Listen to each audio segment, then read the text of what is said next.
dos nossos antepassados. Eu vou jurar, eu vou assinar esse contrato, eu vou selá-lo por meio de um juramento, mas não jurando pelos deuses dos meus antepassados, mas pelo Deus do meu pai, Isaque, que é, a rigor, não porque é o Deus do meu pai, mas porque ele é agora o meu Deus. Eu o conheci em Betel. Em Betel eu o conheci. Ele não é somente o Deus do meu pai, ele é o meu Deus. E é nele que eu creio. E eu rompo então aqui, que isso fique bem claro, eu rompo aqui com essas tradições antigas. Isso é muito importante, não só no campo de relacionamentos familiares com os nossos ancestrais, com os nossos avós, nossos pais. Isso é também importante no que diz respeito à nossa formação religiosa, independentemente dos nossos pais ou dos nossos avós. Por quê? Porque se nós não aprendermos isso, que esses laços podem ser rompidos, nós estaremos condenados, talvez, muitas vezes isso acontece, estaremos condenados a perpetuar o erro deles em nossas vidas. Por isso a palavra de Deus nos liberta dessas coisas, nos liberta dessas tradições. Deixe-me falar de algo que tem acontecido nos últimos tempos, no nível nacional. Os irmãos conhecem, os irmãos sabem, existe uma denominação paracristã. Na realidade, sempre foi classificada essa denominação paracristã. Eu digo paracristã porque ela tem elementos do cristianismo e se define como cristã. E essa denominação paracristã, que anda à margem aí do cristianismo, é uma denominação muito grande aqui no Brasil, chamada Congregação Cristã no Brasil. Vários irmãos aqui da nossa igreja vieram de lá. Nós temos aqui na nossa igreja cerca de 20 pessoas, talvez mais, que vieram desse movimento, a Congregação Cristã no Brasil, que se define como uma seita pentecostal, cristã pentecostal. Essa igreja, a Congregação Cristã no Brasil, é uma igreja que tem as suas peculiaridades. Ela, entre elas, algumas delas, é que a palavra de Deus não deve ser pregada após o preparo prévio do pastor. O pastor se preparar para um sermão e trazê-lo depois à congregação, isso é servir aos irmãos comida requentada ou comida fria. Então, o que tem que acontecer? O pastor tem que, na hora, trazer a palavra de Deus no momento em que ele está no púlpito. Então, eu não posso me preparar para os meus sermões, como eu faço toda quinta-feira. Quinta-feira é o dia que eu separo para preparar o sermão de domingo à noite. Então, nas quintas-feiras, eu separo o dia todo para ler meus comentários e fazer minhas anotações para o sermão de domingo à noite. De acordo com o ensino dessa congregação, dessa denominação, isso está errado. Eu tenho que servir para os irmãos pão que sai na hora, pão quentinho. Não posso preparar na quinta-feira e servir no domingo. Não posso fazer isso. Eu tenho que chegar aqui no domingo e preparar na hora para os irmãos. Na hora o Espírito Santo trabalha e eu sirvo então o pão quentinho. É claro, os irmãos imaginem a qualidade do pão quentinho que sai na hora quando o pastor simplesmente começa a falar o que dá na telha sem ter preparado nada. É um caos completo. Mas, enfim, isso não vem ao caso agora. Essa é a visão dessa igreja, e é uma visão difundida por essa igreja, e defendem isso. É também uma igreja que se coloca contra o ministério pastoral. Dizem que o pastor é só Jesus, não existem pastores na Bíblia, dizem. Isso está errado. Efésios 4 fala sobre os pastores, Atos 20 fala sobre os pastores, existe 1 Timóteo, Tito, enfim, a Bíblia é repleta de referências aos pastores. O livro de Atos fala sobre a instituição de pastores, no capítulo 23, enfim, mas dizem não, só existem, o único pastor que existe é Jesus. Há o uso do véu também, a divisão da congregação entre homens e mulheres, as mulheres sentam de um lado, os homens sentam de outro lado, e assim essa seita caminha desse jeito. Essas coisas todas, nós conhecemos, nós sabemos dessas coisas todas, conhecemos pessoas ligadas a essa seita, mas O que é mais chocante nesse contexto da congregação cristã no Brasil é, segundo dizem os irmãos que vieram de lá, e eles são unânimes em dizer isso, e não somente os irmãos que vieram de lá e congregam conosco, mas também irmãos que saíram de lá e congregam em outras igrejas e se converteram e estão agora em outras igrejas. O que é chocante é a compreensão. E eu não quero dizer essas coisas, irmãos, para ridicularizar as pessoas que estão nesse movimento. Nós não temos essa licença. Nós não temos a licença de ridicularizar ninguém. Quando eu brinco aqui com os irmãos, em alguns momentos aqui, a fim de tornar as palavras mais fáceis de serem compreendidas, ou o discurso mais palatável, eu não quero nunca com isso desprezar pessoas. Nós não podemos desprezar pessoas. Mas o que é chocante nesse meio, os irmãos vão se assustar com o que eu vou dizer agora, é a compreensão hermenêutica, exegética, que a tradição, note bem a palavra que eu estou usando, a tradição dessa igreja atribui ao texto de Efésios 2, 8 e 9. Os irmãos conhecem esse texto, Efésios 2, 8 e 9. É um texto muito conhecido. É quase que um texto áureo do cristianismo. Os irmãos que são recém-convertidos, ou aqueles que não têm afinidade com a palavra de Deus, por causa do tempo que tem de convertidos ainda, devem observar o que diz esse texto. É um texto muito claro. Veja o que diz. É um texto que diz assim, Efésios 2, 8, fala assim: porque pela graça sois salvos. Qual é a compreensão que a tradição dessa denominação, qual é a compreensão que essa tradição atribui a esse texto? Os irmãos não vão acreditar se eu disser. Os irmãos não vão acreditar. Os irmãos vão pensar que eu estou inventando. Mas na visão dessas pessoas, a palavra graça aqui significa congregação cristã no Brasil. Esse é o significado da palavra graça aqui. Irmãos, eu não estou exagerando. Não estou inventando. Não estou pichando essas pessoas. Essas pessoas entendem que pela congregação cristã no Brasil, sois salvos. Esse é o significado léxico, esse é o significado do termo graça, nesse versículo. E as pessoas então são doutrinadas nisso ao longo de décadas e décadas. E elas aprendem isso. Então, quando elas conversam entre si, dentro dessa comunidade, elas dizem o seguinte: há quanto tempo você está nesta graça?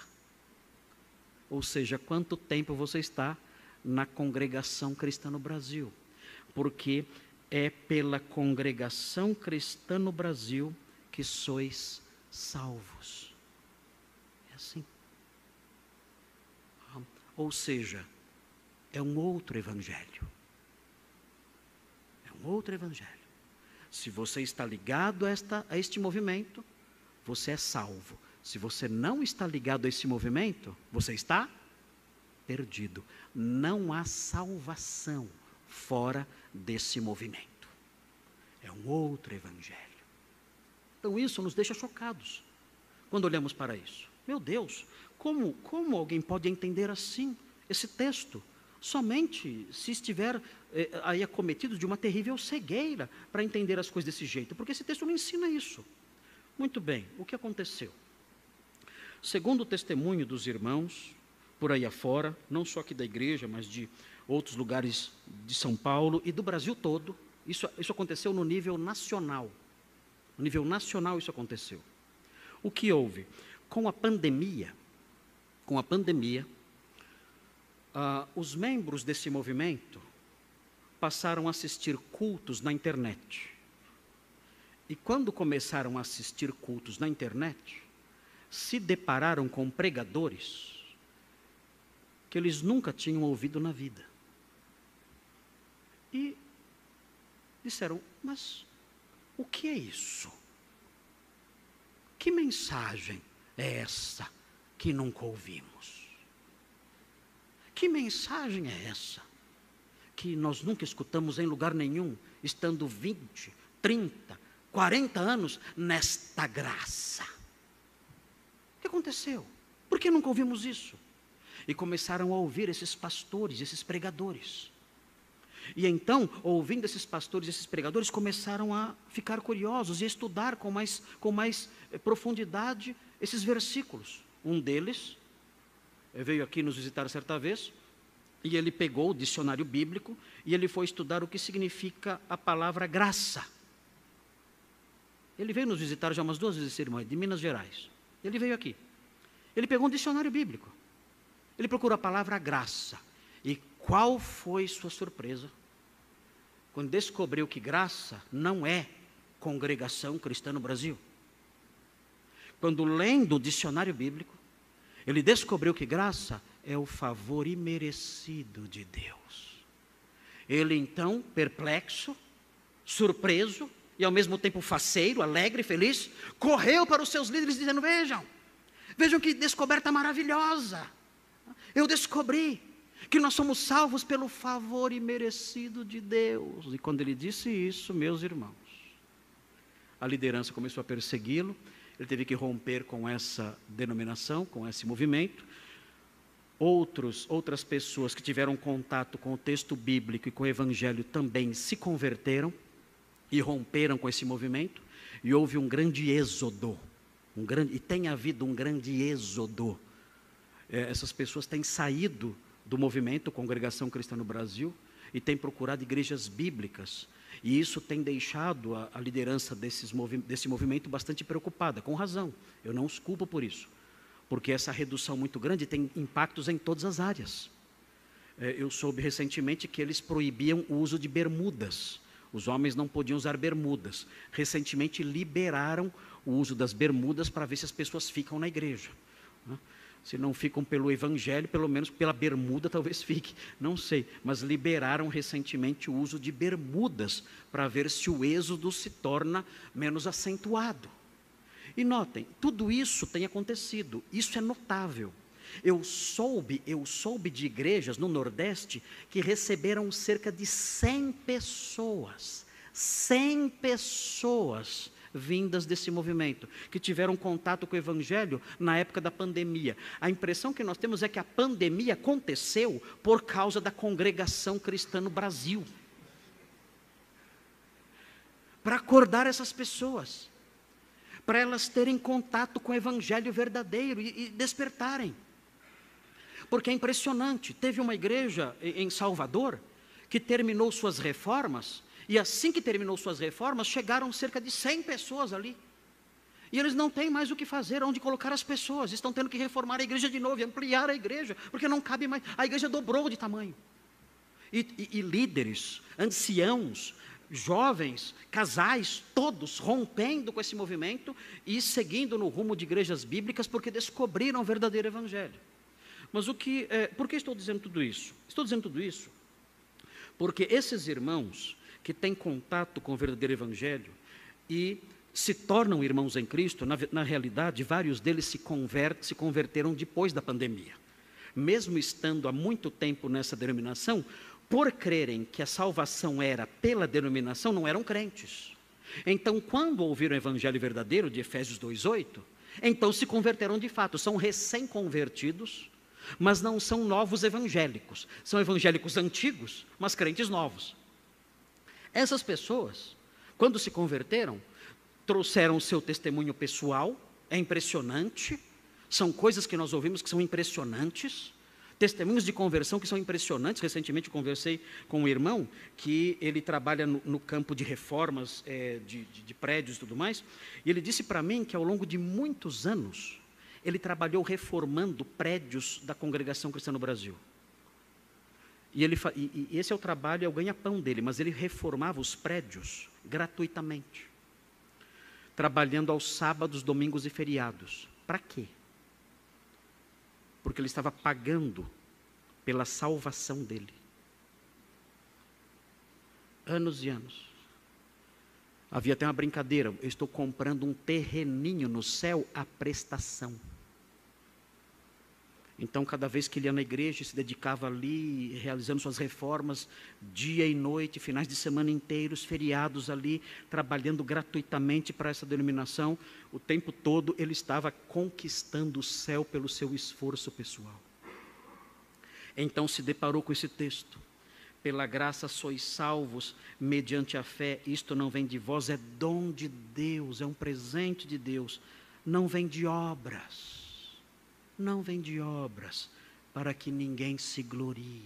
Quando ele descobriu isso, ele creu no Evangelho, se libertou dessas coisas, nasceu de novo, é um crente agora, e está frequentando a nossa igreja aqui na classe de novos membros.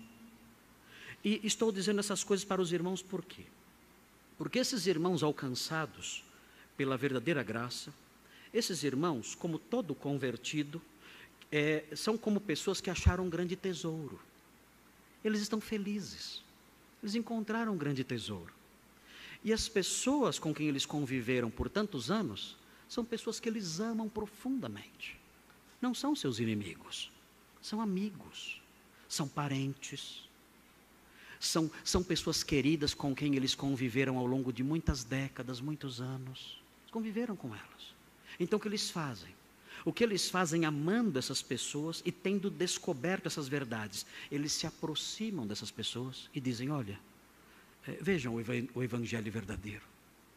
Vejam o que é o Evangelho verdadeiro. Vejam o que diz esse texto. Esse texto fala que a graça, o favor imerecido de Deus é dom dele. E que nós não somos salvos pelas obras, para que não nos gloriemos. Esse é o verdadeiro Evangelho. E quando eles dizem isso, para essas pessoas, a resposta é a seguinte: nós não podemos abandonar a tradição que seguimos há tantos anos. É o mesmo argumento da vovó, da nona Helena. Nós não podemos romper com essa tradição que abraçamos, que os nossos pais abraçaram, que os nossos avós abraçaram há tanto tempo. O texto de Gênesis 31 nos livra disso. E em face desse texto, nós nos recordamos de uma outra palavrinha de Pedro. Veja o que diz Pedro: aqueles que se apegam à tradição dos seus antepassados e não rompem com modelos falaciosos, com modelos falsos e mentirosos. Veja o que diz Pedro. É interessante observar isso que Pedro fala aos seus leitores. Seus leitores estavam espalhados por toda a região da atual Turquia. Ele escreve então a sua primeira carta, mais ou menos no ano 64, para igrejas, para irmãos que peregrinavam na região da Turquia, especialmente mais o lado oeste da Turquia. E ele escreve a esses irmãos, muitos deles tinham vindo do paganismo, com práticas horríveis, e seguiam religiões dos seus antepassados, religiões dos seus pais, religiões e práticas reprováveis pelo cristianismo. E vejam o que Pedro diz aos seus leitores cristãos. Ele diz o seguinte, 1 de Pedro 1, versículos 18 e 19. Ele diz assim, 1 de Pedro 1, 18. Sabendo que não foi mediante coisas corruptíveis, como prata ou ouro, que fostes resgatados. Havia algo que escravizava aquelas pessoas. Mas eles foram libertos, foram comprados e libertos. E o que os escravizava? O que servia como instrumento de opressão sobre eles? E de que eles foram libertos? O texto diz: vocês foram resgatados do vosso fútil procedimento, dos comportamentos vazios, inúteis, infrutíferos, sem valor algum, que vossos pais vos legaram. Vocês, quando creram no Evangelho, vocês romperam com todas as futilidades, com todas as bobagens com todas as superstições, com todas as práticas vazias, estéreis, sujas até, reprováveis, que os pais de vocês ensinaram. Vocês aprenderam com eles a adorar imagens, vocês aprenderam com eles a adorar outros deuses, vocês aprenderam com eles formas de culto que não tem nada a ver com Deus verdadeiro, vocês aprenderam com eles modos de viver que o Senhor reprova, futilidades, bobagens, mentiras, superstições, falsidades, invencionices. Mas quando vocês creram em Cristo, vocês foram resgatados do fútil procedimento que vossos pais vos legaram. Nós os crentes, e isso pode chocar muita gente, nós os crentes não temos compromisso nenhum, absolutamente nenhum, com religiões, práticas, crenças, valores dos nossos antepassados. E se você não crê em Cristo porque tem esses liames, você tem que se livrar disso. Se você não crê em Cristo porque guarda no seu coração essas conexões com as superstições, com as invenções, com as falsas religiões dos seus antepassados, você deve romper com isso já. Porque o cristianismo não admite essas conexões. E o cristianismo exige esse rompimento. Você tem que romper agora. Tem que chegar o seu Gileade, em que você diz: eu não juro pelos deuses dos meus antepassados, eu juro pelo temor de Isaac, o Deus verdadeiro. Eu não tenho conexão com denominações dos meus ancestrais, dos meus familiares, não tenho conexão com as religiões dos meus avós, eu não tenho conexão nenhuma, compromisso nenhum com os costumes religiosos dos meus pais, não. Eu sou um crente e pelo sangue de Cristo eu fui resgatado dessas coisas fúteis. Eu sirvo a Ele, a minha história é de Gileade para frente. Eu não tenho conexões com os deuses do Eufrates. É essa mensagem que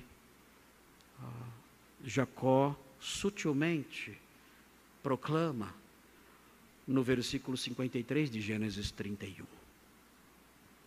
Essa mensagem que o Senhor quer dizer a nós. É essa mensagem que o Senhor quer falar a você. A você que pertence a esse movimento religioso. Nós não duvidamos da sua sinceridade. Nós não duvidamos do seu caráter. Nós não duvidamos das suas intenções. Mas nós questionamos as suas convicções. Porque as suas convicções estão erradas. Se você está ligado a um movimento assim, a uma fé assim, por liames da tradição familiar, ou outro tipo de tradição, aprenda com a palavra de Deus. O cristianismo requer um rompimento com isso tudo. E não somente aqueles que estão conectados com esse movimento que eu mencionei aqui. Pessoas conectadas a crenças, crendices, religiões, convicções religiosas, conectadas a isso, comprometidas com isso, por causa dos seus pais, dos seus avós, que têm em sua mente aquela ideia da nona Helena, que ela disse ao meu pai: não se rompe com a religião dos antigos. Que tem essas convicções, sabe-se lá, nascidas aonde? Aprenda o que a palavra de Deus diz. O homem salvo, aquele que olha para a cruz de Cristo, aquele que entende o Evangelho e vê a graça de Deus, a graça salvadora de Deus fluindo das mãos do crucificado, das feridas do Filho de Deus agonizante na cruz. Quem entende o Evangelho e crê nele, e crê no Senhor Jesus Cristo e recebe o seu perdão, sabe, aprende que é necessário romper com essas coisas. romper com o fútil procedimento e as crenças fúteis que nossos pais nos legaram, a fim de viverem plenamente a liberdade que foi obtida por nós, pelo sangue precioso de Cristo, mais valioso do que a prata, mais valioso do que o ouro. Nós temos que aprender essas coisas, eu tenho que dizer essas coisas, eu tenho que repetir essas coisas e proclamar essas coisas. A você que não está aqui hoje, está me ouvindo aí pela internet ou vai me ouvir depois nas gravações, a você que pertence a esse movimento que eu mencionei, rompa com essas coisas. Afaste-se dessas coisas e abrace o Evangelho, creia em Cristo apenas. Pela graça sois salvos, mediante a fé em Cristo apenas. Não é por essa denominação, não é por esse movimento, não é pelas obras que você faz, mas é pela fé em Cristo somente. Rompa com essas coisas. Você que está ligado a crenças antigas por causa de afetos familiares, rompa com essas coisas, respeitosamente, rompa com essas coisas, porque existe salvação não na tradição. Existe salvação não na conservação de costumes antigos. Existe salvação não no respeito, entre aspas, e no apego aos ensinos dos nossos antepassados. Não é aí que a salvação habita. Ela não mora aí. Essa não é sua casa.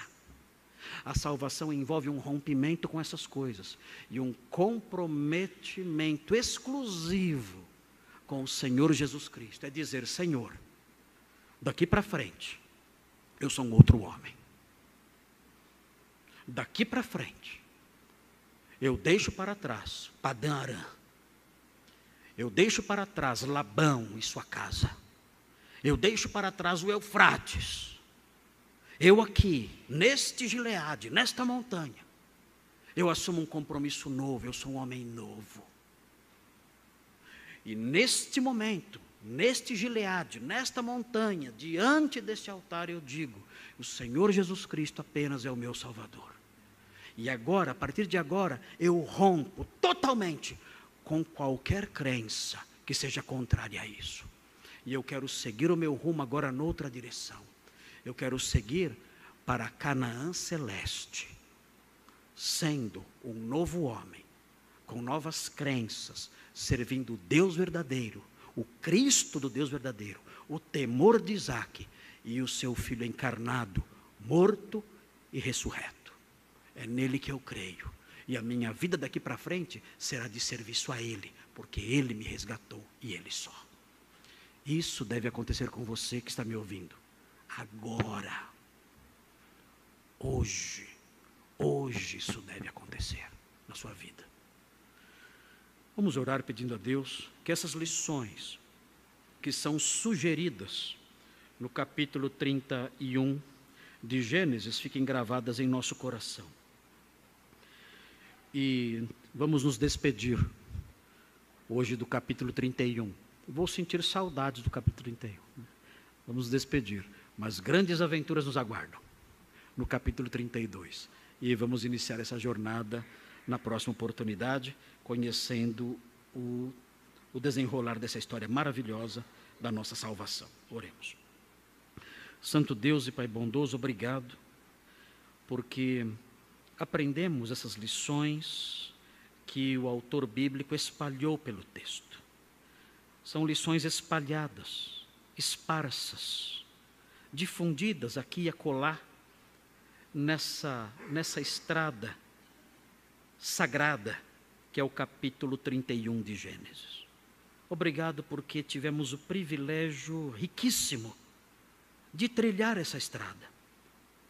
Não correndo por ela, é verdade, mas andando devagar e contemplando a sua paisagem,